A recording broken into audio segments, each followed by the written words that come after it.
Bonjour à toutes et à tous, merci d'être très nombreux à me suivre sur ma chaîne YouTube Cheikh Dieng Officiel.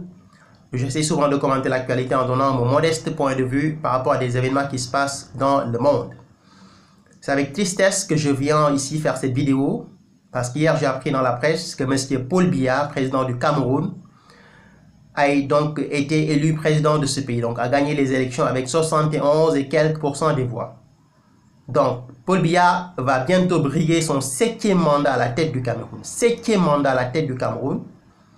Un pays qui dirige depuis 1982. Je dis bien 1982. Je suis très content et très fier d'être un Africain de l'Ouest. Je viens du Sénégal, un pays où ces dernières années, il y a eu des fortes mobilisations pour faire tomber des régimes. En 2011, Abdoulaye Wade voulait tripatouiller la constitution et rester pour un 3e mandat. Les jeunes ont dit non. Aujourd'hui, il y a une très forte mobilisation des jeunes Sénégalais pour dire non à Macky Sall qui veut un 2e mandat. Je ne sais pas s'il l'aura ou pas, mais en tout cas, il va l'avoir de manière très compliquée. On a vu au Burkina Faso, il y a une très forte mobilisation pour que Blaise Compaoré quitte le pouvoir. Et même dans certains États africains, qui ne sont pas des États de l'Afrique de l'Ouest, on a vu au Zimbabwe, Mugabe est parti. En Gambie, donc Gambie c'est en Afrique de l'Ouest, le dictateur Yaya Jammeh est parti et a été remplacé par Adama Barrow. Ça bouge. En Afrique centrale, ça ne bouge pas du tout. Au Cameroun, on a un seul et unique homme qui dirige le pays depuis 36 ans. Au Gabon, on a une dynastie, la dynastie des Bongo. Donc Ali Bongo est parti et a cédé son pouvoir à son fils, Omar Bongo. Ça ne peut pas continuer comme ça. En Afrique du Nord, il y a eu des changements. Il y a eu la révolution arabe qui a dégagé, donc qui a évincé du pouvoir Moubarak et Ben Ali.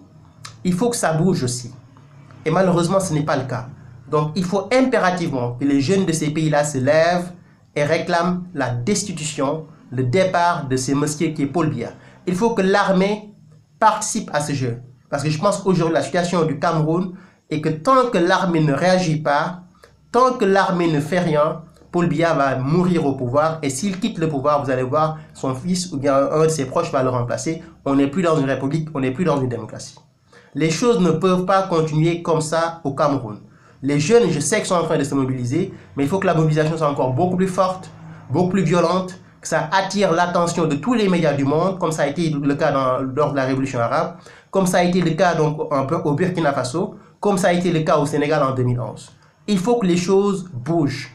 Le problème de l'Afrique, c'est le néocolonialisme avec le pillage sauvage des richesses africaines par les Occidentaux, et la Chine également. Mais aussi le premier problème de l'Afrique, c'est quoi? C'est la mauvaise gouvernance.